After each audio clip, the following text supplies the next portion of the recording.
छगन भुजबळ यांना राष्ट्रवादी काँग्रेस पक्षानं मंत्रिमंडळामध्ये जागा दिली नव्हती। ओबीसीचे नेते म्हणून त्यांना नरेंद्र मोदी यांनी विशेष लक्ष घालून देवेंद्र फडणवीस यांना सांगून मंत्रिमंडळात घेतलं। भुजबळ जे मंत्रिमंडळामध्ये आहे ती अजित पवारांची कृपा नाही, ती नरेंद्र मोदींची कृपा आहे। नरेंद्र मोदी हे स्वतःला ओबीसीचे नेते मानतात, प्रधानमंत्री असले तरी आपल्याला माहिती असेल, मैं ओबीसी हूं, मैं ओबीसी का सबसे बड़ा नेता हूं। प्रधानमंत्र्यांच्या तोंडी अशी जातीची भाषा शोभत नाही।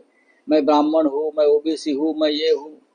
आणि म्हणून भुजबळ हे ओबीसी असल्यामुळे नरेंद्र मोदींनी त्यांना सगळ्यांचा विरोध डावलून महाराष्ट्राच्या मंत्रिमंडळात घेतलं। आणि जर भुजबळच नाराज आहेत असं दिसतंय तर त्या संदर्भात मला असं वाटतं ते जाऊन नरेंद्र मोदींशी चर्चा करतील, प्रधानमंत्र्यांशी, कारण त्यांनी त्यांना मंत्रिमंडळात घेतलंय।